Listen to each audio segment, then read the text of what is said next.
हरे कृष्णा कृष्ण कृष्ण हरे हरे, हरे राम राम राम हरे हरे।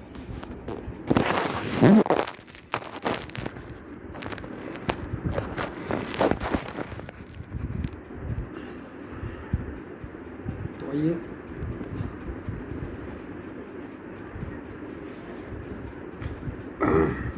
आज का सत्र शुरू करते हैं।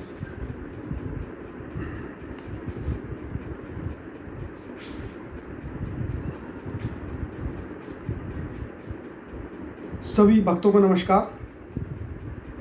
और जैसा कि आप जानते हैं, हर बृहस्पतिवार 7:30 से 8:30 के बीच में ये सत्र होता है। तो इस सत्र की शुरुआत पर आप सभी का स्वागत है। हमने पिछले सत्र में दूसरे अध्याय के 17 श्लोक तक कवर कर लिया था। आज हम 18वें श्लोक से शुरुआत करेंगे। तो आइए शुरुआत करते हैं। मंगलम भगवान विष्णु मंगलम गरुड़ध्वज मंगलम पुंडरीकाक्ष मंगलाय तनोहरि।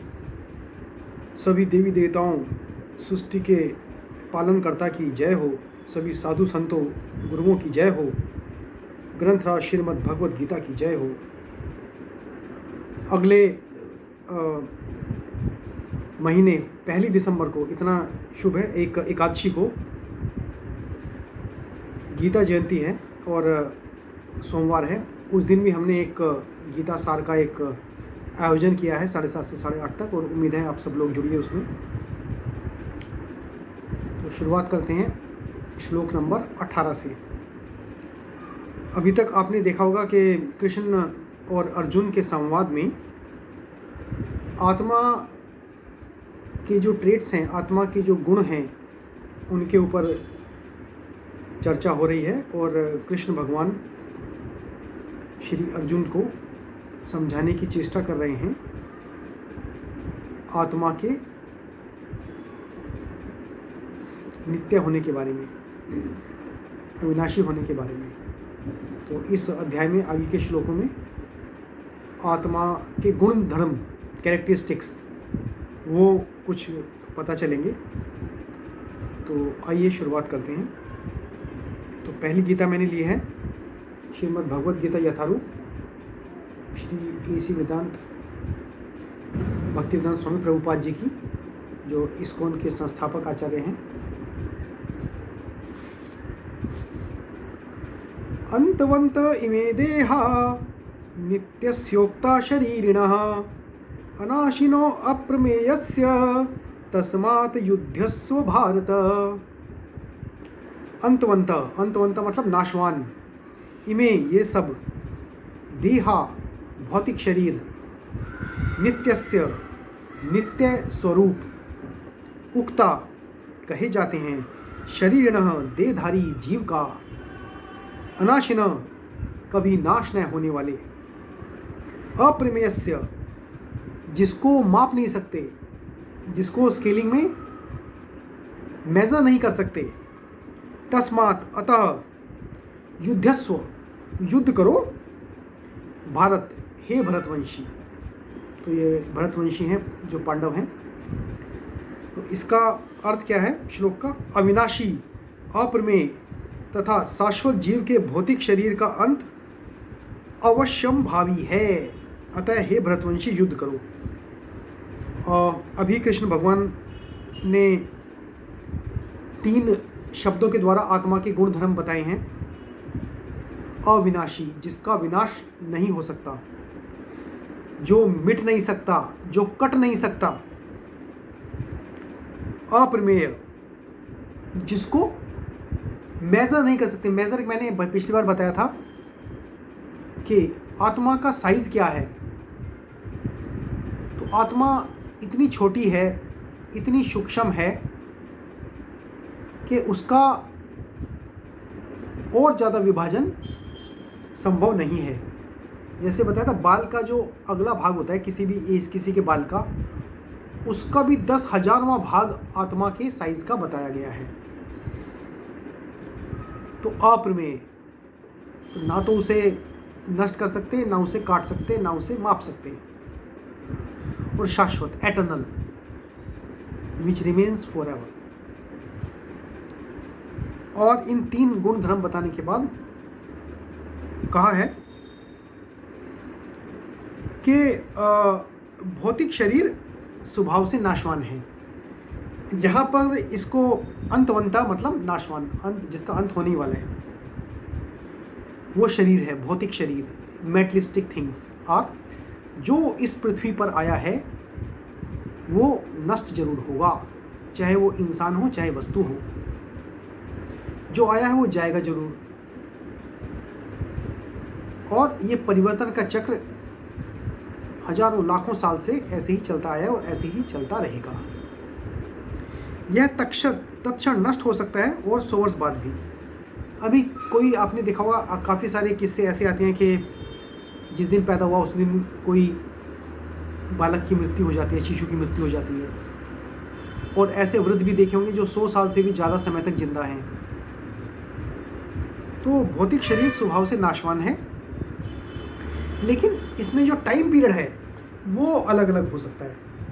तो ये समय की बात है, किसी का नष्ट होने का समय जल्दी होता है, किसी का लेट होता है, किसी का समय लगता है।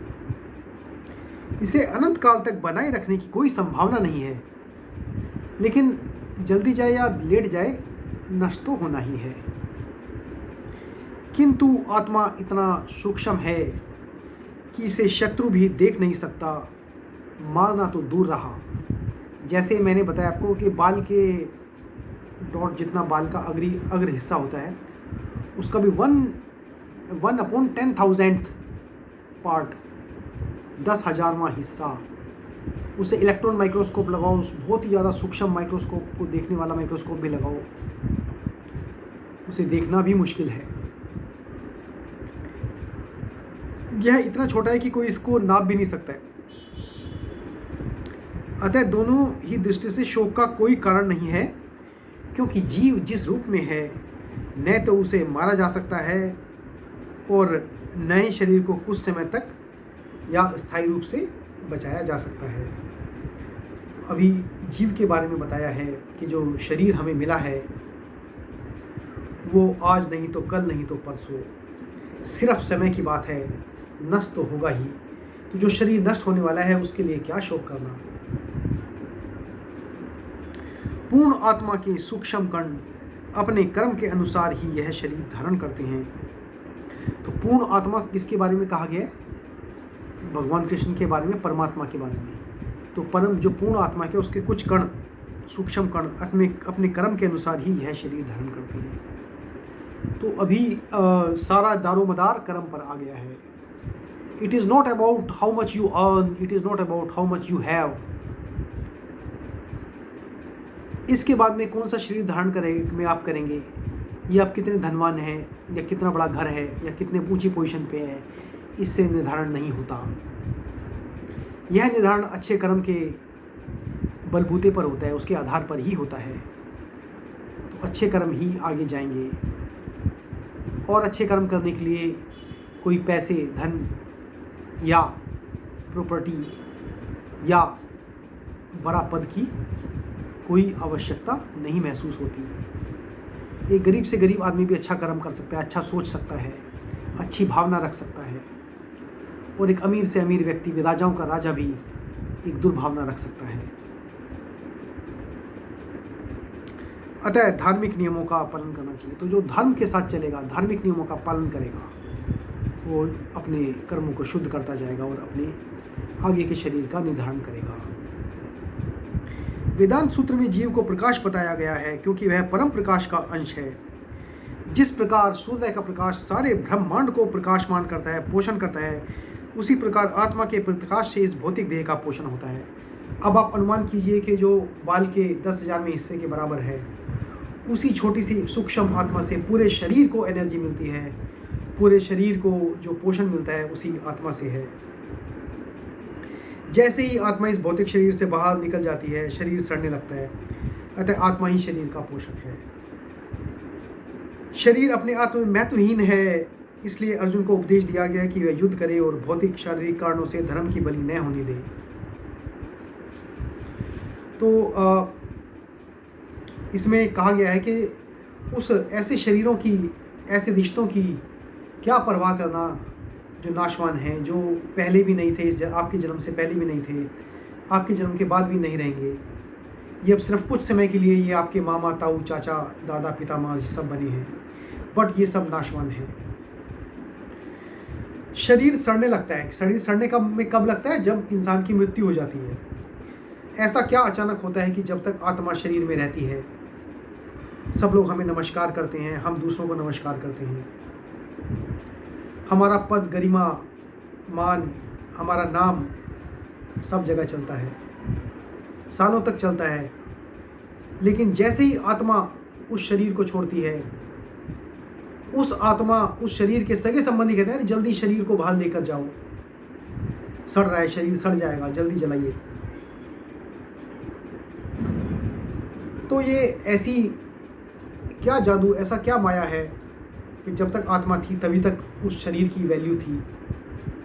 जैसे ही आत्मा ने शरीर को छोड़ा, शरीर सड़ने लगता है और इतना सड़ जाएगा कि आप उसे पहचान भी नहीं पाएंगे। इतनी दुर्गंध देगा कि आप उसे सहन नहीं कर पाएंगे। एक दिन भी बॉडी को घर में रखा तो सबको चिंता होने लगती है, अरे कितने दिन बॉडी को घर में रखना पड़ेगा। तो उस ऐसे शरीर को मानकर, जानकर युद्ध न करना, अपने धर्म पर न चलना कहाँ की समझदारी है। अभी आइए 19वें श्लोक पर चलते हैं। य एनम वेत्ति हंतारम यश्चैनम मन्यते हतम उभौ तो न विजानीतो नायम हंति न हन्यते। तो यह जो एनम, इसको वेत्ति जानता है, हंतारम मारने वाला, यह जो च भी, एनम इसे, मन्यते मानता है, हतम मरा हुआ, उभौ दोनों, तो वे, न कभी नहीं, विजानीतः जानते हैं, न कभी नहीं, अयम यह, हंति मारता है, हंति मारता है और हंतारम मारने वाला, न नहीं, हन्यते मारा जाता है, हन्यते हंतारम, हन्यते जो मारा जाता है और हंतारम जो मारने वाला है।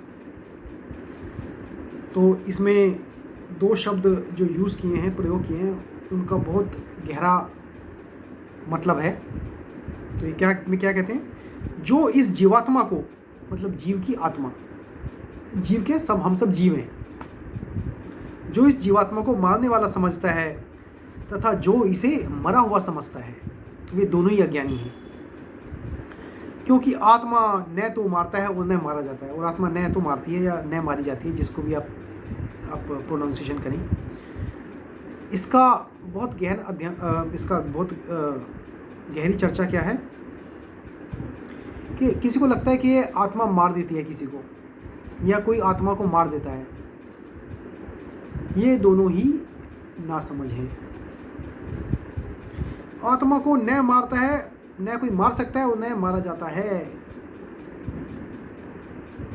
तो इसका मतलब यह नहीं है कि भाई आपने किसी को छटचाटा मार दिया या किसी के ईजा, किसी को चोट पहुंचाई या किसी को मार दिया, तो भाई ये तो आत्मा ने, तो आप आत्मा तो मार नहीं सकती। आप मेरे को कैसे कह सकते हो कि मैंने किसी को मारा है? ऐसे नहीं कह सकते, क्योंकि किसी को मारने का अधिकार अथॉरिटी से आता है। अथॉरिटी,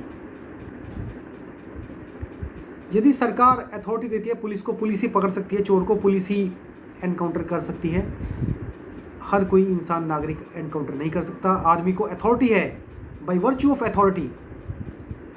आर्मी का सैनिक बॉर्डर पे यदि दुश्मन देश है उसको मार सकता है, इनाम मिलेगा। लेकिन वही आर्मी का ऑफिसर यदि छुट्टी लेकर घर आता है और पड़ोसी की किसी की झगड़ा होता है, सड़क पे किसी से झगड़ा हो जाता है, उसे मार देता है, तो उसका भी कोर्ट मार्शल होता है, उसको भी पुलिस पकड़ेगी और उसको भी लॉ लगेगा, क्योंकि वहाँ पर उसकी अथॉरिटी नहीं है। तो मारना तो सेम है, लेकिन मारने की अथॉरिटी देने का कारण अलग अलग है। तो यहाँ पे कृष्ण भगवान, जो पूरे संसार, पूरे यूनिवर्स की अथॉरिटी हैं, उन्होंने कृष्ण को, अर्जुन को अथॉरिटी दी है, तो वो धर्म बन जाता है। जब अथॉरिटी के साथ है तब वो धर्म बन जाता है। और यदि आपने किसी को मारा भी तो आत्मा ने मारा है, यह भी बात गलत है, क्योंकि ये एक इच्छा शक्ति है। अपने किसी को अपनी इच्छा से इसको मारने में मज़ा आता है, इसको परेशान करने में मज़ा आता है, वो आत्मा नहीं कर रही, तो आपकी विकृत जो इच्छा शक्ति है वो उसको करवा रही है। तो इसके आत्मा का ये श्लोक बोलकर अपने कर्तव्यों से बचा नहीं जा सकता, अधर्म पर नहीं चला जा सकता, गलत काम नहीं किया जा सकता। इस श्लोक का अर्थ बिल्कुल स्पष्ट है कि आत्मा नहीं मरती, मतलब जो आप काम कर रहे हैं, आत्मा आपकी शरीर काम कर रहा है, और इसके कर्म फल आपकी अंदर जो आत्मा है वो कौन सा शरीर धारण करेगी, इस शरीर के एक्शन से वो डिसाइड होगा। जब देहधारी जीव को किसी घातक हथियार से आघात पहुंचाया जाता है तो यह समझ लेना चाहिए कि शरीर के भीतर का जीवात्मा मरा नहीं है, वो शरीर नष्ट हुआ है, आत्मा नष्ट नहीं हुई। आत्मा इतना सूक्ष्म है कि इसे किसी भी तरह के भौतिक हथियार से मार पाना असंभव है। बम फट जाए, न्यूक्लियर बम आ जाए, तब भी आत्मा नहीं मर सकता, जैसा कि अगले श्लोकों से स्पष्ट हो जाएगा। न ही जीवात्मा अपने आध्यात्मिक स्वरूप के कारण बद्ध है। जिसे मारा जाता है और जिसे मरा हुआ समझा जाता है वह केवल शरीर होता है। अरे ये तो मर गया है, XYZ मर गया है, तो उसका नाम मरा है, क्योंकि नाम इस संसार नहीं उसे दिया, पद संसार नहीं दिया। तो जो मरता है संसार की टर्मिनोलॉजी है कि वो XYZ मर गया है, वो नहीं कहते कि वो आत्मा मर गई है। आत्मा तो मर ही नहीं सकती, किंतु इसका तात्पर्य शरीर के वध को प्रोत्साहित करना नहीं है। वैदिक आदेश है, माँ हिंसयात सर्वाभूतानि, माँ हिंसयात सर्वाभूतानि, माँ हिंसयात, हिंसा मत करो, सर्वाभूतानि, सारे भूतों के लिए हिंसा मत करो, किसी भी जीव की हिंसा न करो। ना ही जीवात्म अवध्य है का अर्थ यह है कि पशु हिंसा को प्रोत्साहन दिया जाए। तो भाई जीव की आत्मा तो अवध्य है, तो पशु को तो मार ही सकते हैं, क्योंकि आत्मा तो मरेगी नहीं उसकी। ये भी इसका गलत अर्थ है। किसी भी जीव के शरीर की अनधिकार हत्या करना निंदनीय है, ये बताया ना। वो राज्य तथा भगवत विधान के द्वारा दंडनीय है। तो राज्य के द्वारा भी और भगवत विधान का जो है उसके द्वारा भी दंडनीय है। किंतु अर्जुन को तो धर्म के नियम अनुसार मारने के लिए नियुक्त किया जा रहा था, तो धर्म का नियम था, उसको अथॉरिटी मिली धर्म से, इसलिए उसको मारने का नियम के लिए नियुक्त किया जा रहा था। तभी कृष्ण कहते मार दो सभी को, क्योंकि वो धर्म के अनुसार था, किसी पागलपन के वश नहीं। कोई जीनोसाइड कर दो, होमिसाइड कर दो, तो ऐसा नहीं है, पागलपन के कारण धर्म के नियम अनुसार के हिसाब से था वो। तो अभी हमने 18 और 19 श्लोक पूरे किए हैं। आइए अभी दूसरी गीता को देखते हैं कि उसमें क्या बताया गया है। तो हम अभी लेते हैं ये यथार्थ गीता।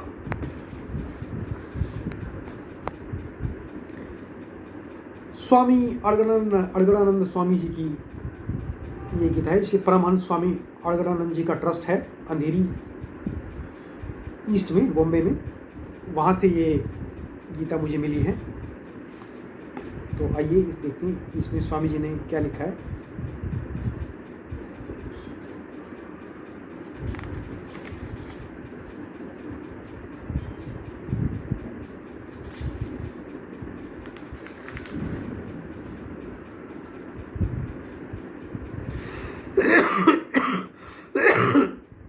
अंतवंत इमे देहा नित्यस्योक्ता शरीरिणः अनाशिनो अप्रमेयस्य तस्माद् युध्यस्व भारत। अविनाशी, अप्रमेय, नित्य स्वरूप आत्मा के ये सभी शरीर नाशवान कहे गए हैं। इसलिए भरतवंशी अर्जुन, तू युद्ध कर। आत्मा ही अमृत है, आत्मा ही अविनाशी है, जिसका तीनों काल में नाश नहीं होता, भूतकाल, भविष्यत काल और वर्तमान काल में। आत्मा ही सत है, शरीर नाशवान है, आत्मा अनाशवान है। यही असत है, आत्मा सत है, शरीर असत है। आत्मा का अस्तित्व तीनों काल में है और शरीर का अस्तित्व तीनों काल में नहीं है। शरीर नाशवान है, इसलिए तू युद्ध कर। इस आदेश से यह स्पष्ट नहीं होता कि अर्जुन केवल कौरवों को मारे। पांडव पक्ष में भी तो शरीर ही खड़े थे। क्या पांडवों के शरीर अविनाशी थे? यदि शरीर नाशवान है तो श्री कृष्ण किसकी रक्षा में खड़े थे? क्या अर्जुन कोई शरीरधारी था शरीर जो असत है, जिसका अस्तित्व नहीं है, जिसे रोका नहीं जा सकता, क्या श्री कृष्ण उस शरीर की रक्षा में खड़े हैं? कोई यह भी कह सकता है। यदि ऐसा है तो वे भी अविवेकी और मूढ़ हैं, क्योंकि आगे श्री कृष्ण स्वयं कहते हैं कि जो केवल शरीर के लिए ही पचता है, श्रम करता है, वह अविवेकी और मूढ़ बुद्धि है। वह पापायु पुरुष व्यर्थ ही जीता है जो शरीर की चिंता करता है। तीसरे अध्याय के 13वें श्लोक में भी है ये। अंततः अर्जुन कौन था? वस्तुतः अनुराग ही अर्जुन है। अनुरागी के लिए इष्ट सदैव रथी बनकर साथ में रहते हैं। ये होता है लाग लगाना, किसी से लाग बिल्कुल मोह कर लेना है कि अनुराग, किसी से राग नहीं है भगवान के अलावा। तो भगवान उसका रथी बन के उसका मार्गदर्शन करते हैं, सखा की भांति उसका मार्गदर्शन करते हैं। आप शरीर नहीं है, शरीर तो आवरण है, रहने का मकान है। आपने कुछ पैसे, कुछ 1000 रुपया दे के, कुछ लाख रुपया दे के 1 महीने का किसी घर में किराएदार किराए पे लिया है, उसकी अवधि खत्म होगी, आपको वो घर छोड़कर जाना पड़ेगा। तो शरीर भी इसी पृथ्वी पर आया है कुछ समय के लिए, और इस शरीर को तो जाना ही पड़ेगा। हम सब किराएदार ही हैं इस शरीर के रूप में इस पृथ्वी पर। उसमें रहने वाला अनुराग पूरित आत्मा है, लेकिन आत्मा क्यों ना अनुराग, आत्मा तो अनुराग है। भौतिक युद्ध मारने काटने से शरीरों का अंत नहीं होता।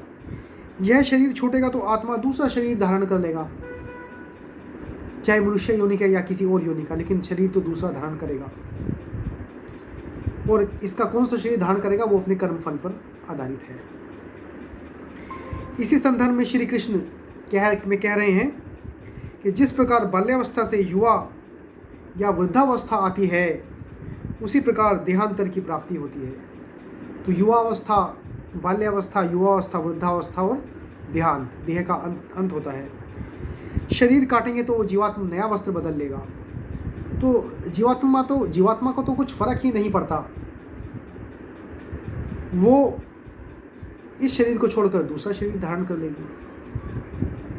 शरीर संस्कारों के आश्रित है और संस्कार मन पर आधारित है। मन एवं मनुष्याणाम कारणम बंध मोक्षो हो, उपनिषद में लिखा है। मन का सर्वथा निरोध होना, अचल स्थिर ठहरना और अंतिम संस्कार का विलय एक ही क्रिया है। संस्कारों की सतह का टूट जाना ही शरीरों का अंत है। इसे तोड़ने के लिए आपको आराधना करनी होगी, जिसे श्री कृष्ण ने कर्म या निष्काम कर्म योग की संज्ञा दी है। अदरवाइज यह तो शरीर या मन इसी माया चक्र में घूमता रहेगा। तो निष्काम कर्म योग में इस चक्र से मुक्ति मिल सकती है। श्री कृष्ण ने स्थान स्थान पर अर्जुन को युद्ध करने की प्रेरणा दी, किंतु एक भी श्लोक ऐसा नहीं है जो भौतिक युद्ध या मारकाट का समर्थन करता हो, जीनोसाइड का समर्थन करता हो। ऐसी बात नहीं है। यह युद्ध सजातीय विजातीय प्रवृत्तियों का है, अंतर्देश में है। तो ये यहाँ पे इस श्लोक की व्याख्या की गई है। और अगला श्लोक है, य एनम वेत्ति हंतारम यश्चेनम मन्यते हतम उभौ तो न विजानीतो नायम हंति न हन्यते। जो इस आत्मा को मारने वाला मानता है तथा जो इस आत्मा को मरा हुआ समझता है, वे दोनों ही आत्मा को नहीं जानते, क्योंकि यह आत्मा न तो मारता है और न मारा ही जाता है। और आगे के श्लोक पर भी इसी पर ज़्यादा फोकस है श्री कृष्ण भगवान का। तो आइए अभी देखते हैं दूसरी गीता में क्या कहा गया है।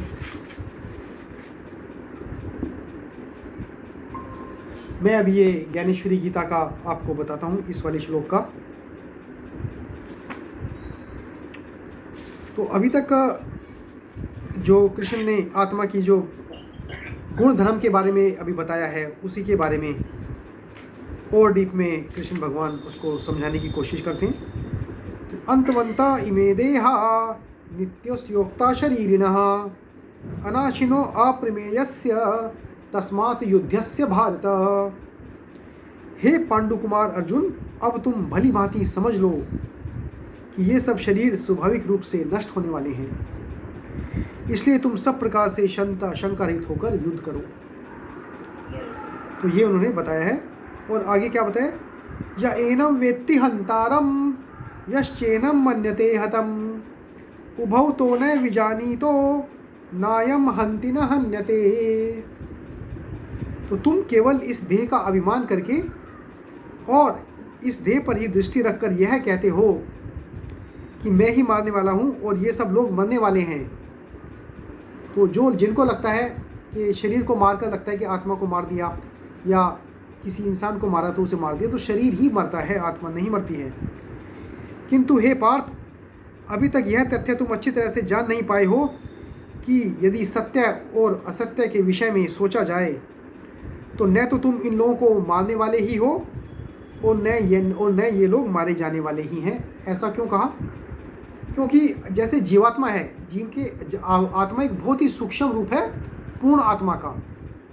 तो इस पूर्ण आत्मा जो है उसका बिल्कुल सूक्ष्म कण, मैंने पिछले श्लोक में बताया था कि आत्मा का साइज़ क्या है, बाल के अग्रभाग इसका 10,000वां हिस्सा, 1/10,000th part of the front part of the hair. तो इतना छोटा है, उसको ना तो माप सकते हैं, ना उसे मार सकते हैं और ना ही उसे काट सकते हैं।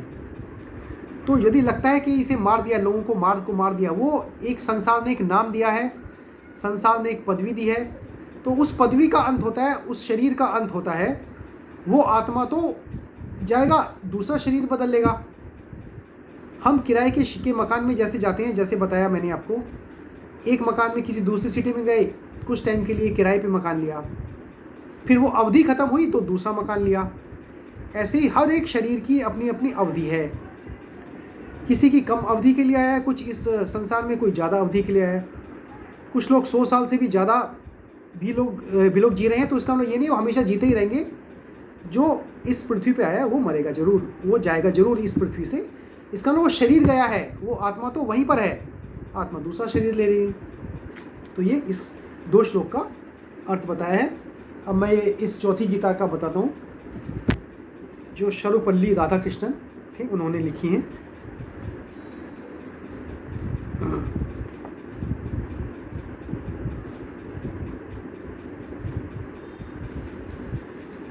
आइए श्लोक दोहराते हैं। अंतवंत इमे देहा नित्योस्योक्ता शरीरिणः अनाशिनो अप्रमेयस्य तस्मात् युद्धस्य भारत। यह कहा गया है कि शाश्वत आत्मा के जो अविनाशी और अज्ञेय है, ये शरीर तो नष्ट होने वाले हैं, इसलिए हे अर्जुन तू युद्ध कर। तो इसमें 3 शब्दों का प्रयोग किया गया है आत्मा को समझाने के लिए। एक शाश्वत एटर्नल, जो हमेशा रहने वाली है। शाश्वत मतलब जो भूतकाल, वर्तमान काल और भविष्यत काल में था, है और रहेगा। सूर्य शाश्वत है, शाश्वत कई हजारों करोड़ों साल पहले भी था, आज भी है और रहेगा। अविनाशी, जिसका विनाश नहीं हो सकता, और अज्ञेय, जो कभी माप नहीं सकते। तो और शरीर तो नष्ट होने वाला है, इसलिए जो ये सब संबंध हैं, ये मेरा पितामह है, ये मेरा संबंधी है, ये मेरा गुरु है, ये सब संबंध हैं, इस संसार के दिए हुए संबंध हैं, ये तो नष्ट होंगे ही। तुम अर्जुन नहीं जानते कि ये आत्मा पिछले कौन से शरीर में थी। जो आपको भीष्म पितामह दिख रहे हैं, इनकी आत्मा पिछले कौन से शरीर में थी और आगे कौन से शरीर में जाएगी, मुझे तीनों लोगों का पता है। तो मेरे लिए खाली शरीर है, तू भी इनको शरीर जानकर युद्ध कर। यहां शरीरी शब्द व्यक्ति के सच्चे आत्मा की ओर संकेत करता है, जैसे कि शारीरिक मीमांसा वाक्यांश में किया गया है। जो व्यक्ति के आत्म की प्रकृति के संबंध में एक अनुसंधान है, एक रिसर्च है। यह अज्ञेय है। अज्ञेय मतलब जिसको जाना नहीं जा सकता, क्योंकि जाना नहीं जा सकता मतलब ऐसा नहीं है कि जो तत्वज्ञानी है वो तो जान लेते हैं। अज्ञेय उन लोगों के लिए यूज़ किया गया है जो साइंस के सिद्धांत के अनुसार, या जो नॉलेज के जितने भी टूल्स हैं, जितने भी इंस्ट्रूमेंट्स इस पूरे यूनिवर्स में विद्यमान हैं, उन टूल्स और उन प्रिंसिपल्स के सिद्धांतों के आधार पर आत्मा को नहीं जाना जा सकता, ये अज्ञेय है। इसको स्पिरिचुअल रूप में जान सकते हो, आध्यात्मिक रूप से ही इसको आत्मा को जाना जा सकता है। और शंकराचार्य ने कहा है न कश्चित आत्मानं विनाशयितुं शक्नोति शरोपि न हत्वात्मा नाम कश्चिद प्रसिद्धो भवति। इस पर एक कमेंट्री किया शंकराचार्य जी ने। और एक बृहदारण्यक उपनिषद है, उसमें तुलना किया है, यत् साक्षाद परोक्षाद ब्रह्म यह आत्मा सर्वांतरः। तो जो एक परमात्मा, एक पूर्ण आत्मा जिसको बोलते हैं, परम आत्मा बोलते हैं, उसका एक सूक्ष्म रूप सभी जीवों में विद्यमान है। य एनम वेत्ति हंतारम यश्चैनम मन्यते हतम उभौ तो न विजानीतो नायम हंति न हन्यते। जो यह सोचता है कि वो मारता है और जो यह सोचता है कि वह मारा जाना है, दोनों ही सत्य को नहीं जानते। क्योंकि तुम एक शरीर मारते हो, एक आत्मा को नहीं मारते। यह आत्मा न तो मारता है और न मारा जाता है। तो इसका मतलब यह नहीं है कि भाई हम किसी को मारें और कहें कि भाई ये तो आत्मा ने, हमने तो, ये आत्मा मरती तो है ही नहीं, हमने तो मारा ही नहीं है। तो किसी को मारना या ना मारना अथॉरिटी से आता है। भगवान कृष्ण ने और धर्म के अनुसार उसको अथॉरिटी दी है कि भाई उसको मार सकते हो, वो जायज़ है। लेकिन बिना अथॉरिटी के मारना अधर्म है। जैसे कि मैंने अभी कुछ समय पहले बताया कि एक सैनिक या एक पुलिस वाला एनकाउंटर में किसी गुंडे को या किसी टेररिस्ट को मारता है, वो अथॉरिटी के साथ मारता है। किसी देश का दूसरे देश के साथ युद्ध हो रहा है तो सेना का एक जवान दूसरी सेना के जवानों को अथॉरिटी के साथ मारता है, पदक मिलता है। लेकिन वही लोग यदि किसी समय सिविलियन हैं, छुट्टी पर आए हुए हैं, अपने राज्य में किसी पड़ोसी को मारते हैं या सड़क पे चलते हुए किसी को भी ऐसे ही मार देते हैं बिना अथॉरिटी के, तो उनको सजा के पात्र हैं। तो किसी को मारने की अथॉरिटी धर्म के नियम अनुसार मिलती है। अथॉरिटी के साथ मारने में कोई पाप नहीं है, बिना अथॉरिटी के मारने में अधर्म है। तो यही इस श्लोक में बताया गया है। और अभी हम आते हैं तत्व विवेचनी पर, जो जयदयाल गोयनका जी की है। और इसमें कृष्णोत्तरी के हिसाब से, के माध्यम से टीका दी हुई है, कमेंट्री दी गई है।